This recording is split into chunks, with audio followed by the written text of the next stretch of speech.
so typical of Oxford to start its new year in the autumn. I feel positively 100 years old. I've just been given a talking to by Monsignor Bell this afternoon. My tutor yesterday, and the junior dean. And now I've got to face Mrs. Samgrass of All Souls. That'll make the 4th in 2 days. Who's Mr. Samgrass of All Souls? Oh, just someone of Mummy's. They all say that I made such a bad start last year that I've been noticed, and if I do not mend my ways, I shall have to be sent down. Charles, what's happened to us since last term? I feel so old. I feel positively middle-aged, which is infinitely worse. Well, I'm glad we had this little talk. Your mother will be so pleased. Would you care for a glass of sherry? I think I shall indulge in one myself. Thank you. Did your mother tell you that I'm doing a little work there? You know, it was she who felt so keenly that we should meet. She did tell you, didn't she? She may have done. I really can't remember.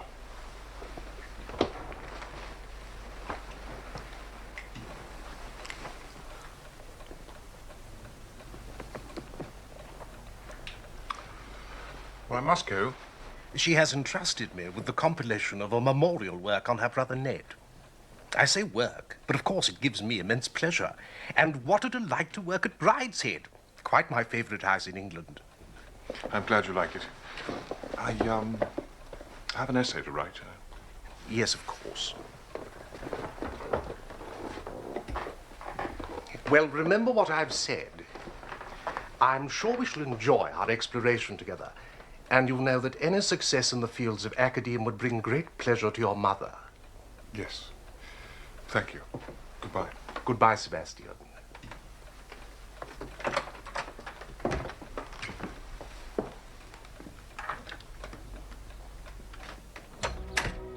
Mr. Samgrass and his little talks were to play an increasingly large part in our lives. Sebastian spoke less than the truth when he described him as someone of Mummy's. He was someone of almost everyone who possessed something to attract him. I'm supposed to mend my ways, Charles. How does one mend one's ways? Join the League of Nations Union? Read ISIS every week? Drink coffee every morning at the Cadena Cafe? That would be a start. You could smoke a great pipe and play hockey and go for tea on Balls Hill. Yes, and I could go to lectures at Keble. I could buy one of those little bicycles with a tray of books on it. I could drink cocoa every evening and discuss sex seriously. Very serious. Angela Blanche has gone down. See? He wrote me a letter. He said he's taken a flat in Munich and started a relationship with a policeman.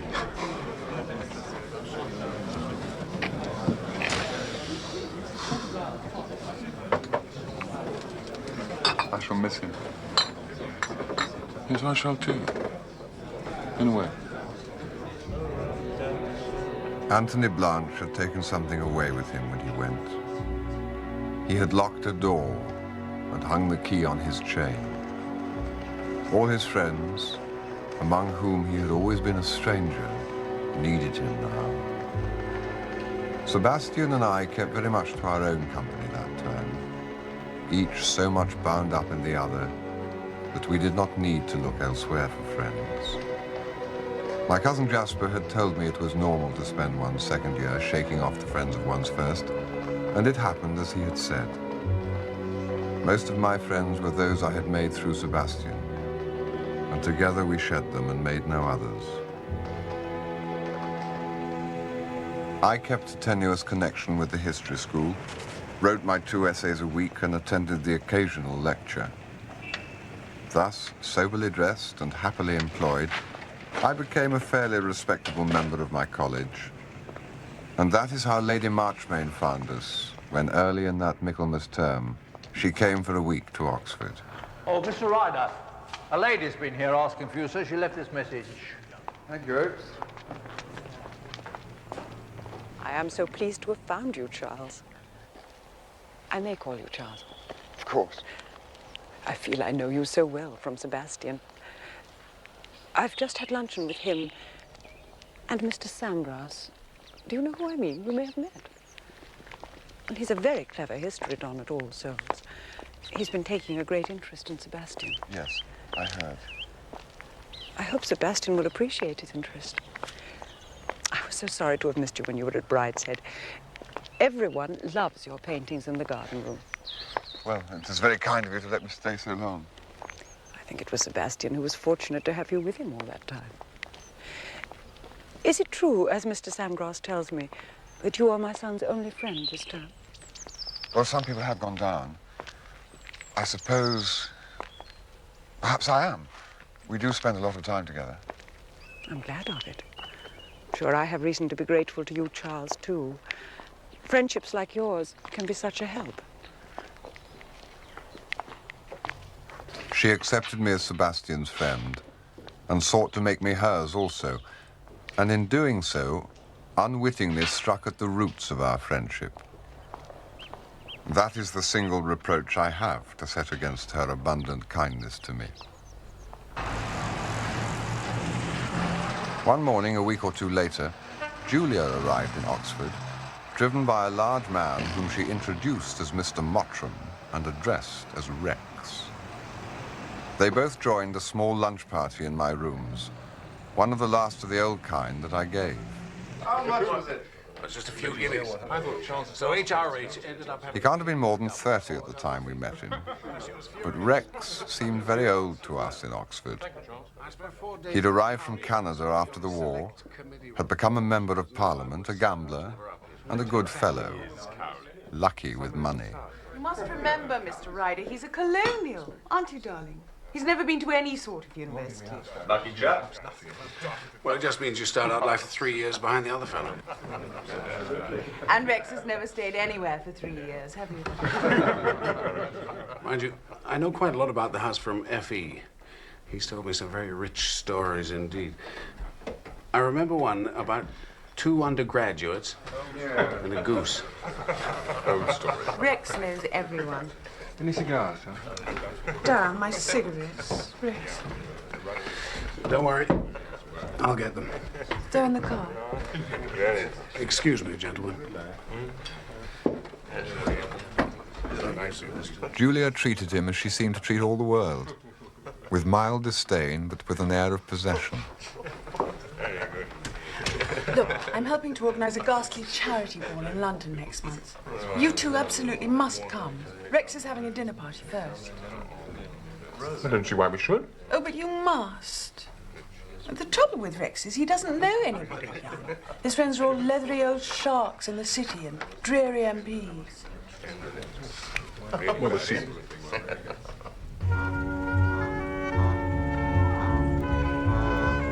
Come on, Charles! Sorry, Lund's been playing games with my cufflinks. Oh, boy, you're not coming, are you? Yes, aren't I? Delighted, dear boy, delighted. Well, that's a surprise. I suppose I have to go in the back. I suppose you realise this is going to be one of the most stupefyingly boring balls of the season. Well, I haven't been to too many balls this season, so that's all right. Mottram will lay on a good jag. Some careful. axes, what? Nearly lost the bubbly. My God, Sebastian, you're not going to drive like this all the way to London, are you? I should be sick.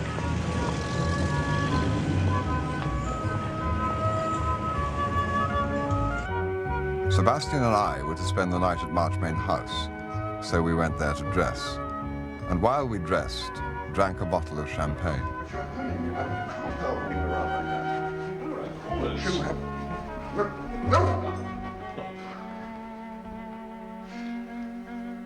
Oh, God, Julia, you're not even changed. I know. I'm going to be horribly late. You better go on to Rex's without me.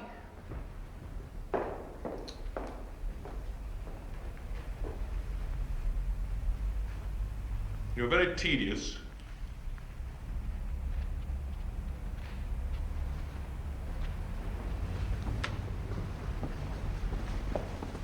It's heavenly of you to come.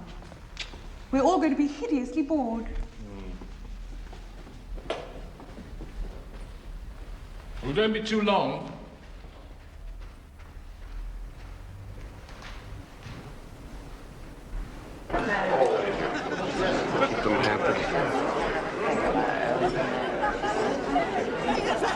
what she does. Come on, I say, where on earth is Julia? How should I know? Probably gone to have dinner somewhere else.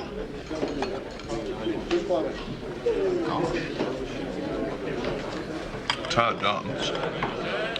But how will she get there without us? She'll be all right. Oh, Rex, that absurd joke.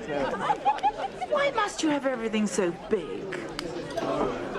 Won't be too big for us.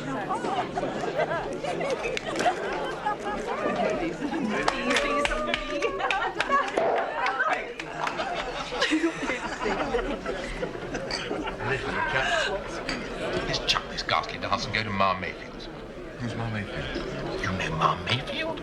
Everyone knows Ma Mayfield of the Old Hundredth. It's the best club in town. I've got a regular there, a sweet little thing named Effie. They'd be the devil to pay if she heard I'd been in London and hadn't been to see her. So come and meet Effie at Ma Mayfield's. All right, let's go see Effie at Ma Mayfield. Now, we need another bottle of pop off the good Mottram. There. Cut the bloody ball and go straight to Ma Mayfield's. Look who's there. Ah, last.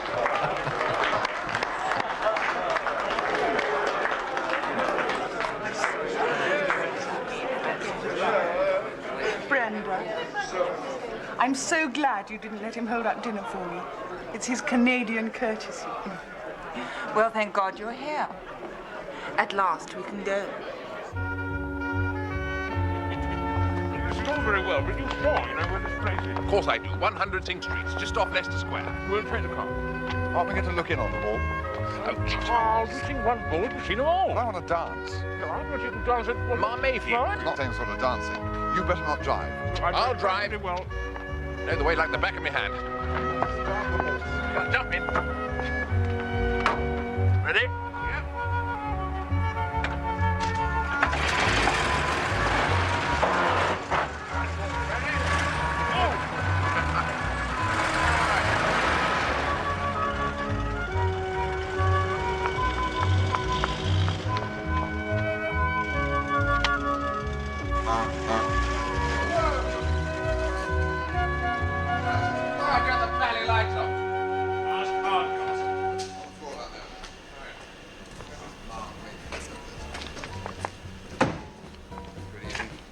You members, you want to keep out of there.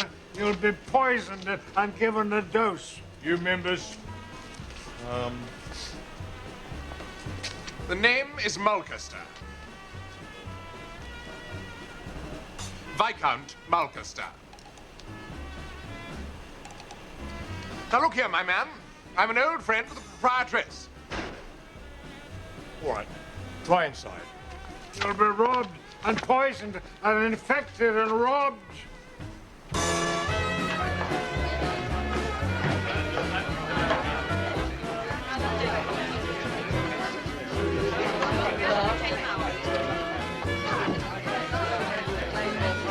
You're not members here, are you, dearie? Oh, I say, it's really the limit. I'm extremely well known here. You wouldn't know me by now. Yes, dearie. 10 bob each. Ridiculous. Never had to pay to get in here before. Lucky, dearie. You're full up. Anyone who comes in after you is going to have to pay £1. Now look, I insist. Let me speak to Mrs. Mayfield at once. You're speaking, dearie. I am Mrs. Mayfield.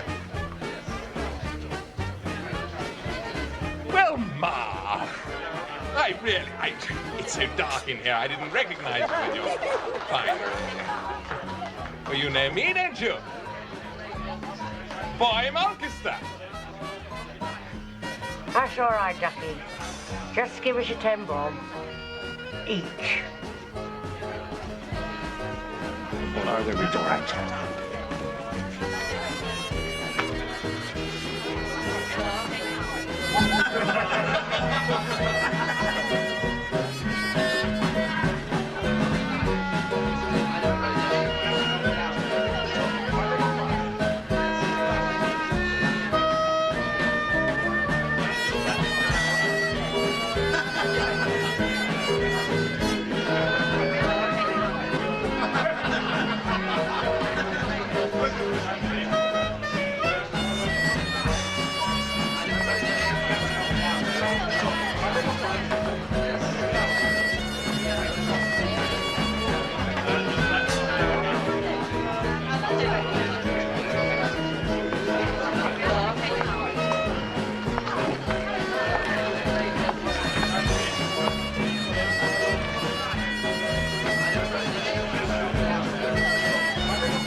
Who's Effie? Effie, you know, one of the girls who's always here. Pretty dark one. Well, we've got lots of girls working here. Some dark, some fair, some you might call pretty. I haven't got time to notice. 30 bob. Say, it's a bit steep.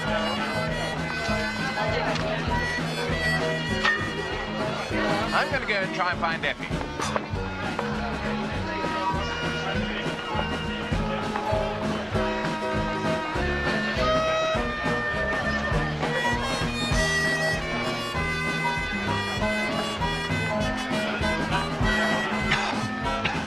Cigarette. Thanks, old man.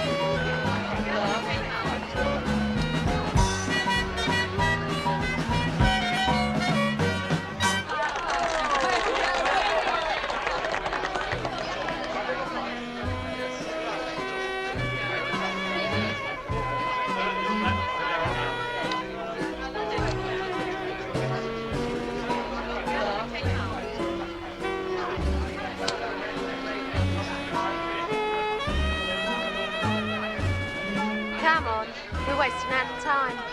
They're only fairies.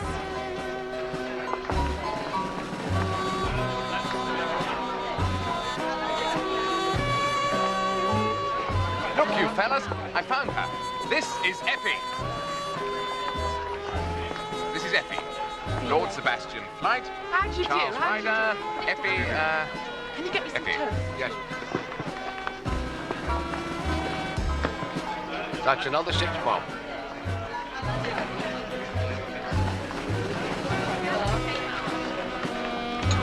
This is the first bite I've had all evening, you know. The only decent thing about this place is the breakfast. Get very peckish hanging about. I've seen you here before often, haven't I?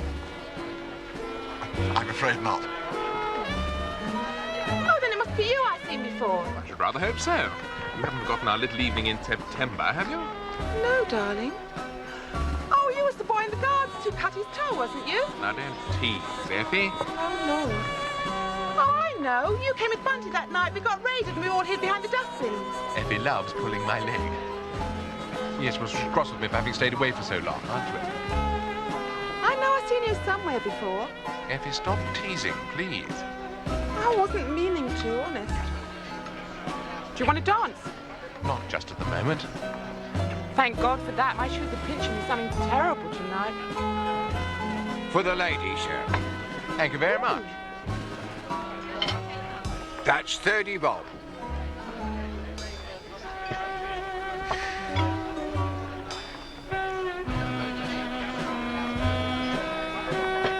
Thank you, sir. Cheers. Cheers. That hard. We're under attack. Oh, Lord. Death's head and the sickly child. Tell them to go away. Ladies, dear ladies, would you care to dance with my friend and I? Well, if you really want to. We don't mind, do we?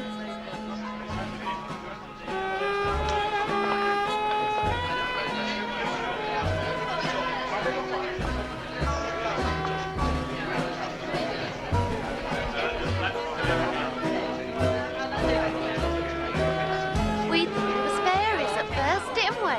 Yeah, when you came in, we both said that was just fairies. Didn't we, Ree? Well, that's what we said. Well, that's what you look like. That was because of our extreme youth. And our extraordinary physical beauty.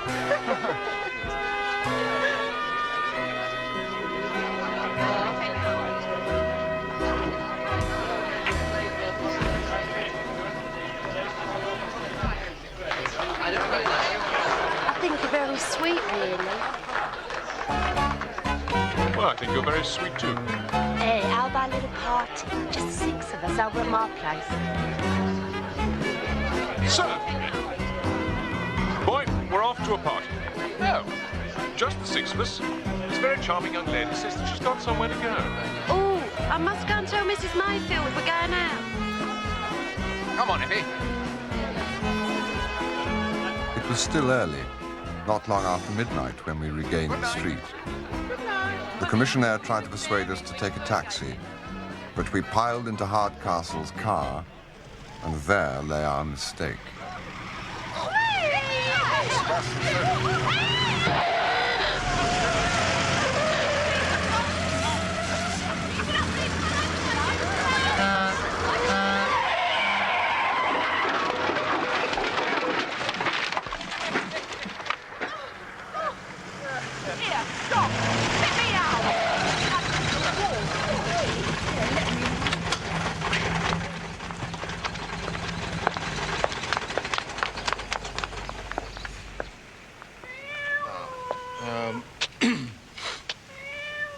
I'm sorry if I'm impeding the traffic, officer, but the young lady insisted upon my stopping so that she could get out. She will take no denial. As you will have observed, she was pressed for time, a matter of nerves. Here, let me talk to him. Be a sport, handsome. No one's seen anything but you. The boys don't mean no harm. I'll get him into a taxi and see him home all right. Now, look here, my good man. There's no need for you to notice anything. We've all been to Ma Mayfield's. I reckon Ma Mayfield pays you a pretty good retainer to keep your eyes shut. Well, you can keep them shut on us as well. And you won't be the loser by it. My God, you'll pay for this! Do you know who I am? I am the Viscount Mulcaster. My father is the 9th Earl. Open this door. I insist upon seeing a doctor. Telephone the Home Secretary. Send for my solicitor. Charles, are you there? Yes, I'm here. This is a hell of a business. I tell you, the fellow to send for will be Rex Mottram. He'll be in his element here. Well, you understand, sir. We had to do our duty. Of course, Sergeant. This is an outrage. I demand my legal rights. It was for their protection, sir. I'm sure you did the right thing, Sergeant. And we decided to let the young ladies go, sir. A cigar? Oh. Thank you very much, sir. Sergeant, do you think we could keep this incident between ourselves? No, sir. I'm afraid it's too late for that. The report's already gone upstairs and we've taken the young ladies' names as witnesses. I see. Mottram, I intend to sue for wrongful arrest. Tell him. Be a good fellow, Mulcaster. Leave all the talking to me. Is there anything else, Sergeant? Yes, sir. If you'd like to complete the formalities, sign for the sureties. If you gentlemen would like to sign for your possessions. There, sir, please. Thank you, sir. Thank you, Sergeant. Good night. All right, sir. Thank you, sir. Just under there, sir, please. Better all be there.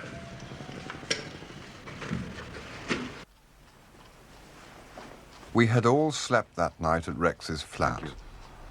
In the morning, the display was impressive. He summoned a man from Trumpers to shave us while his valet collected our clothes from Marchmain House. Rex joined us after breakfast. Good morning, gentlemen. I trust you're feeling a little better. This is Mr. Selwyn, who will be representing you. Lord Sebastian Flight. How do you do? What? Mr. Charles Ryder. How do you do? How do you do? Lord Mulcaster. How do you do? Yep. Please sit down, Selwyn. Thank you. Sebastian's in a jam. He's liable for anything up to 6 months imprisonment for being drunk in charge of a car. Now, unfortunately, he'll come up before Grigg. He takes a grim view of cases of this sort. Now, all that will happen this morning is that we shall ask to have Sebastian's case held over for a week to prepare his defense. But you two will plead guilty, say you're sorry, and pay a $5 fine. I'll see what can be done about squaring things with the evening papers. Though the Star could be difficult. Now, this is important. Remember to keep out all mention of the old 100th. Now, luckily, the tarts were sober, so they've not been charged, but they've taken their names. Now, if we try and break down the police evidence, they'll be called and used as witnesses. We must avoid that at all costs, right, Mulcaster? Good. We have to swallow the police story whole and appeal to the magistrate's better nature not to wreck a young man's career for the sake of a single boyish indiscretion. It'll work out all right. And we shall need a Don to give evidence of good character. Julia tells me you have a tame one called Samgrass. He'll do. Meanwhile, your story is simply that you came up from Oxford for a perfectly respectable dance, were not used to wine, had too much, and then lost the way driving home.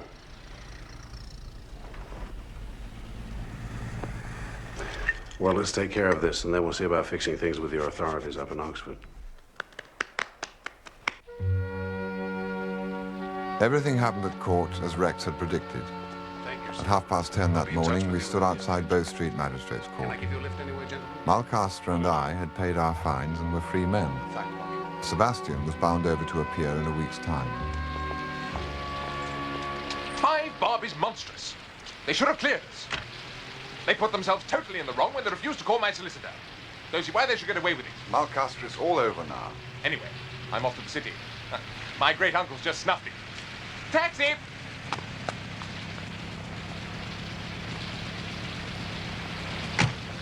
I suppose Mummy's got to hear about it. Damn, damn, damn. It's cold. Why don't we just go back to Oxford and wait for them to bother us? Why don't we telephone Julia? Think I'll go abroad.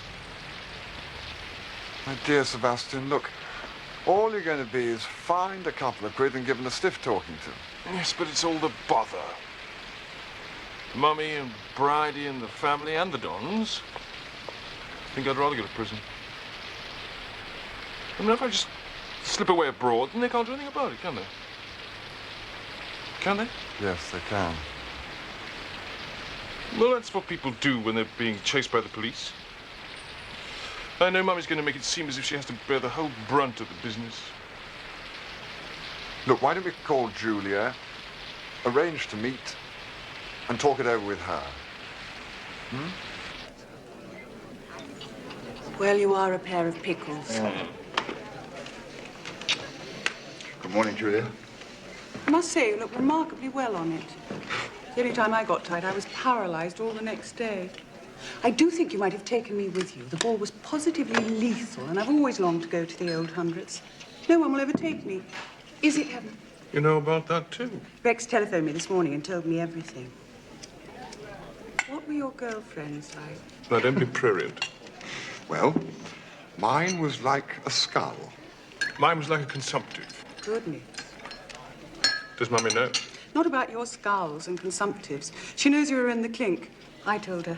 She was divine about it, of course. It's Mummy being divine about everything that worries me the most. I can't think why you went and stayed with Mr. Mottram. You might have come and told me about it first. Well, there wasn't really very much chance, Mama. I'm sorry if... How am I going to explain this to the family? They'll be so surprised to find that they are more shocked about it than I am. Do you know my sister-in-law, Fanny Roscommon? She's always thought I brought my children up badly. Now I'm beginning to think she must be right. Mr. Samgrass, do you think it's any use my speaking to the Chancellor? Well, Lady Marchmain, I've already spoken to Monsignor Bell and persuaded him to call on the Dean. She's being perfectly charming. I don't see what you're so worried about. I can't explain.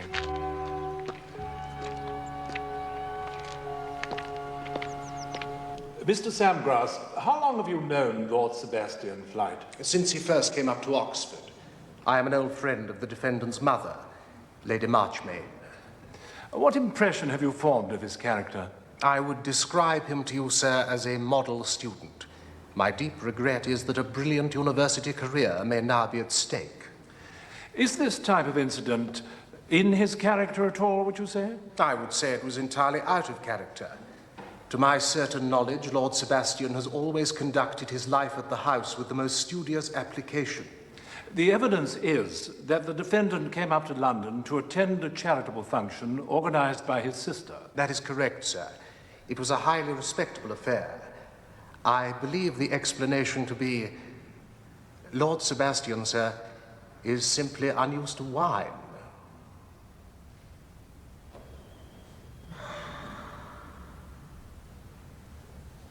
The law of England is the same for an Oxford undergraduate as it is for any young hooligan. Indeed, the better the home, the more outrageous the offence. It is purely by good chance that you do not bear the responsibility for a serious accident. But for Mr. Samgrass's evidence, I would feel disposed to give you an exemplary prison sentence. However, I have accepted that you are unused to wine. There will be a fine of £10. The usher will show you where to pay.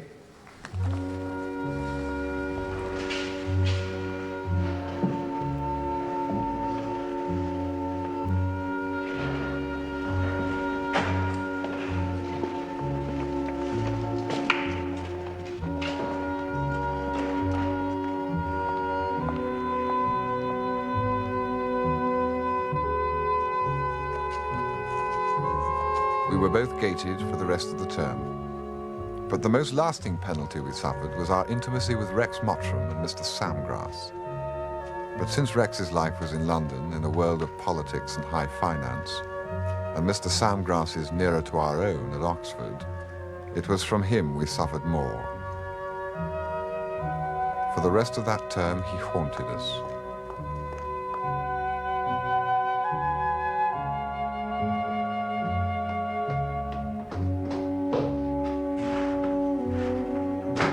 Minutes, 15 seconds. A marked improvement. They want to treat us like criminals? We can behave like criminals.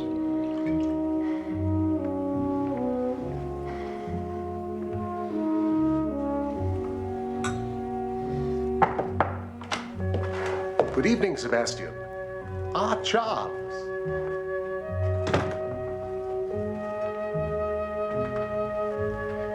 I don't think we've been spotted.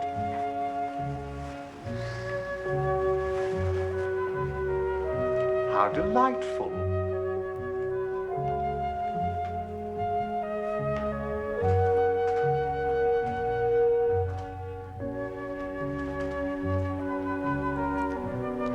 Did I tell you I've been invited to Brideshead for Christmas? Your mother read me the most charming letter.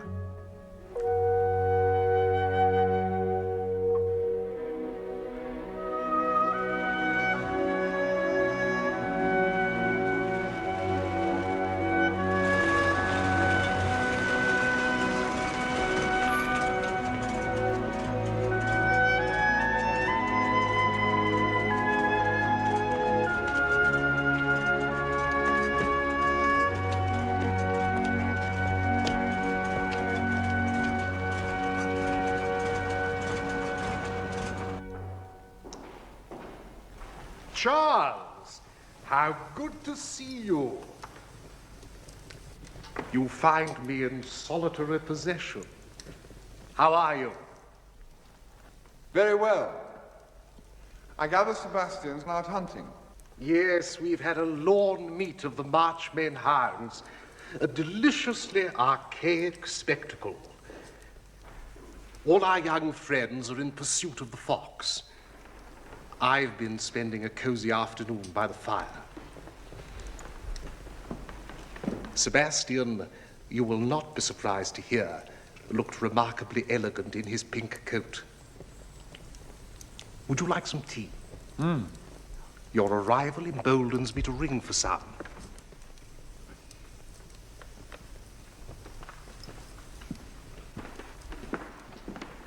Is Lady Marchmain in? No, she's driven off with her cousins to visit a neighbor. She'll be back in time for dinner. How can I prepare you for the party? Alas, it breaks up tomorrow. Lady Julia departs to celebrate the new year elsewhere and takes the beau monde with her. I shall miss the pretty creatures about the house, particularly one Celia. She is the sister of our old companion in adversity, Boy Mulcaster, and wonderfully unlike him. I find her most engaging. I shall miss her, for I do not go tomorrow. How long are you staying? Oh, well into the year.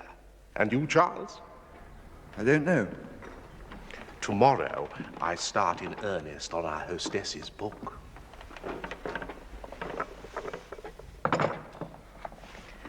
Thank you. Which, believe me, is a treasure house of period gems.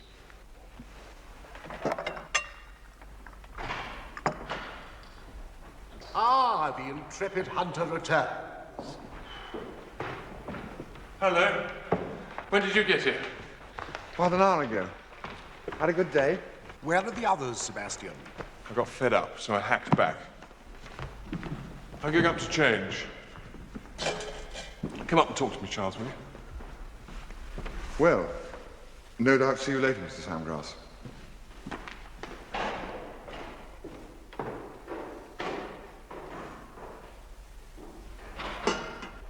Went to chapel 3 times on Christmas Day. Mummy found some eunuchs to sing high mass. Sounded very peculiar. Well, we had the village choir bawling at us from the minstrel's gallery. And cousin Jasper dragooned us into playing endless games of bridge. Will I know anybody who's here? No, shouldn't think so. They're all people of Mummy's and Julia's. They'll all be there at tea.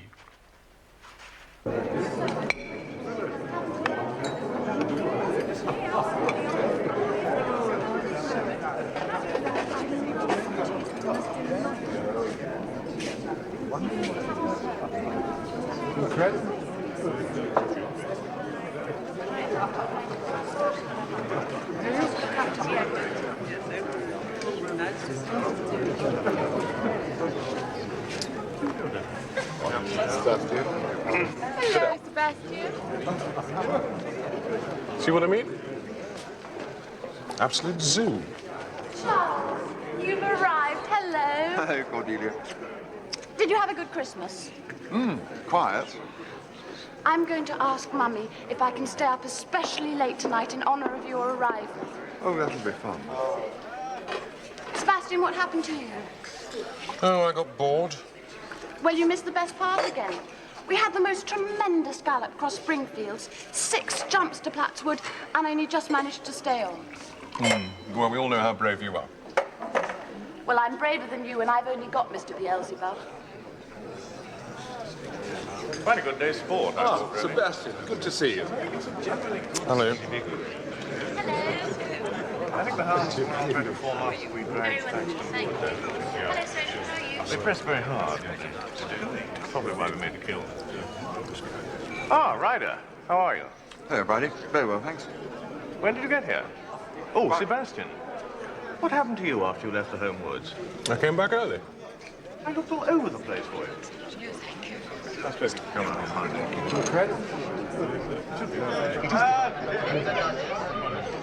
Our Charles. Our hostess has just returned. She was asking if you had arrived yet. You'll find her in her sitting room. Ah, thank you. I'm just going along to say hello to your mother. Why? You'll see her this evening? Well, you know. I'll see you later. I'm delighted Charles has joined the party. It augurs well, I feel, this reunion of ours in your mother's house. I look forward to our time together. Did you enjoy your Christmas? Yes. Yes, I did, thank you. I hope you've both managed to settle down after the incident. Back at Oxford, I mean. I gather your penance hasn't been too harsh. We were gated, but... I expect you realize we've Mr. Samgrass to thank for that. I mean that the pair of you weren't more severely dealt with. He's worked extraordinarily hard, you know, on our behalf. He saw the proctor, the vice-chancellor. He got Monsignor Bell to call on the dean. Yes, I know. Well, that's all over now, isn't it? I must make a short visit to the chapel before dinner. I don't suppose I can persuade you to come. We must make a Catholic of you, Charles. Religion predominated in the house, not only in its practices, the daily mass and rosary morning and evening in the chapel, but in all its intercourse.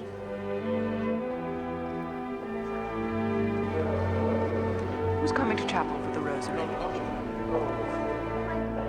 Well, I think I better look after Charles.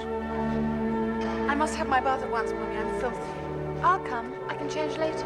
May I come too, Lady Marchmaid, if you don't mind? Of course not. Father.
What did Mummy say?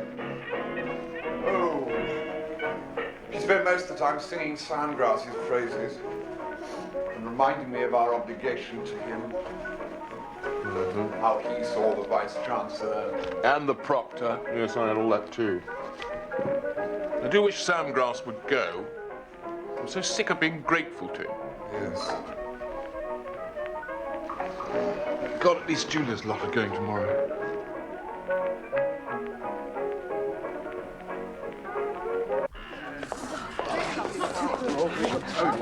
Yes. Goodbye, Charles. Lovely Happy New Year. Yes.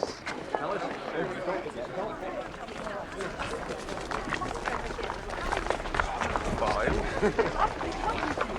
Oh, Julia, darling, I forgot your present. Oh, it's all right. I'll come. Goodbye, Tom. Bye. Goodbye, Margot. Goodbye, Bobby. See you later. See you at Polly's. If we don't get there by midnight, Happy New Year. Come along, Tom.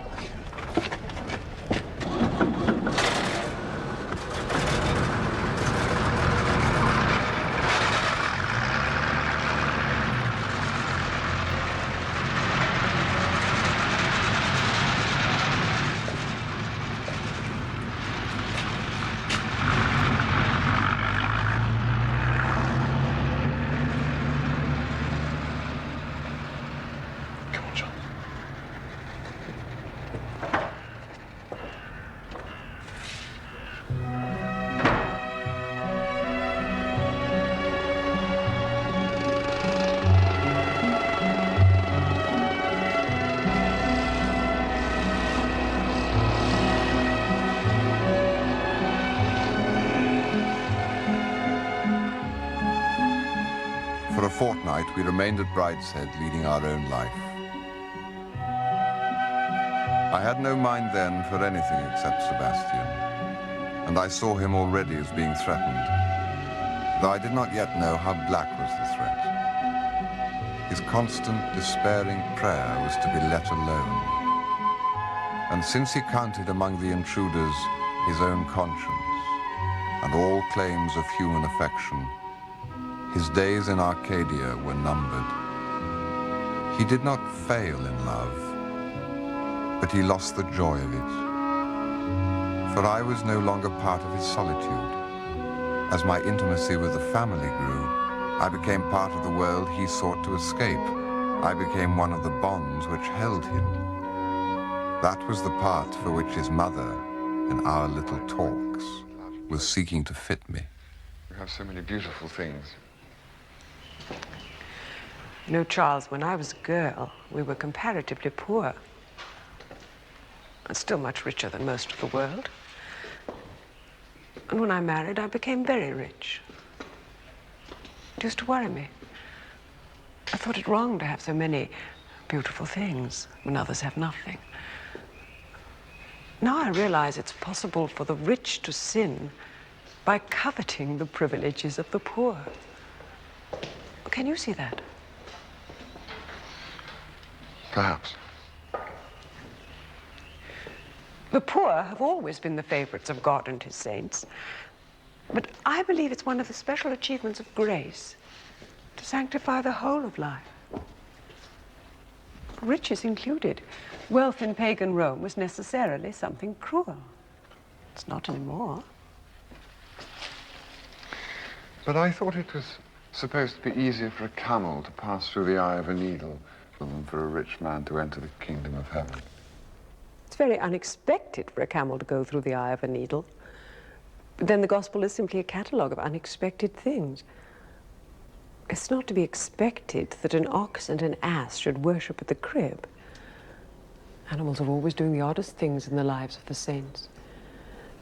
It's all part of the poetry, the Alice in Wonderland side of religion. Ready? Ball.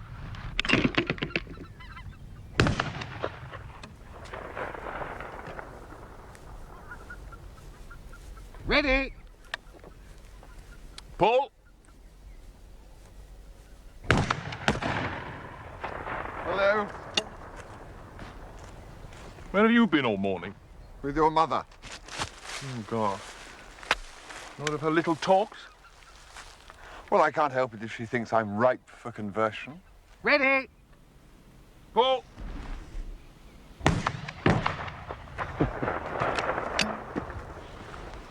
You shouldn't encourage her. She can be very determined. And I can be very stubborn.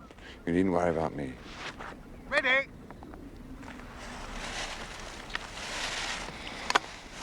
Paul.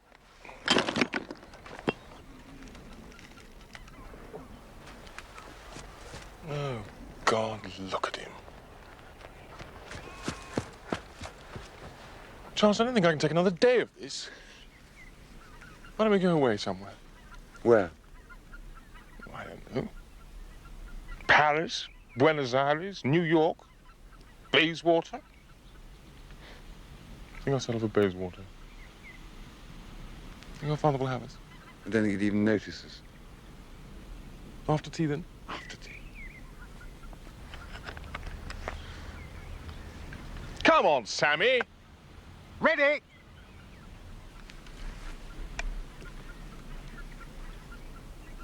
Paul. Charles! I've just been telling Sebastian I've made the most interesting discovery. Really? Paul? Oh, sorry.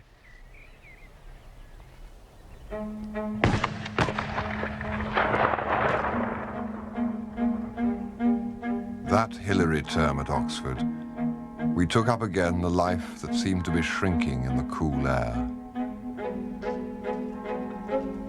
The sadness that had been strong in Sebastian the term before gave place to a kind of sullenness, even towards me. He was sick at heart somewhere. I did not know how, and I grieved for him, unable to help.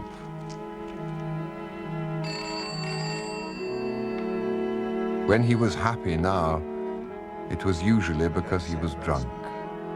And when drunk, he developed an obsession for mocking Mr. Samgrass.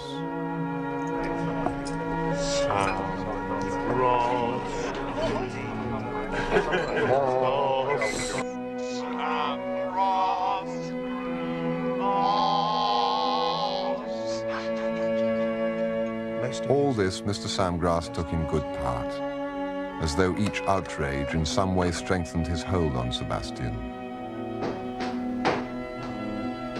It was during this term that I began to realize that Sebastian was a drunkard in quite a different sense to myself.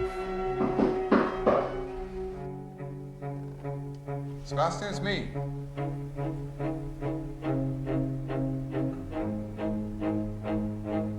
Are you there?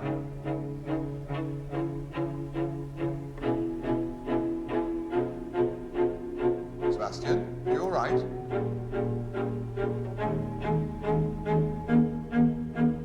What's the matter? Can I help? I got drunk often, but through an excess of high spirits and the love of the moment and the wish to prolong and enhance it, Sebastian drank to escape. Nothing's the matter. As we together grew older and more serious, I drank less, he more. Then, a succession of disasters came upon him so swiftly, Nothing to be done. and with such unexpected violence, that it is hard to say when exactly I realized my friend was in deep trouble. But I knew it well enough in the Easter vacation at Brideshead. Charles, go away. That's good.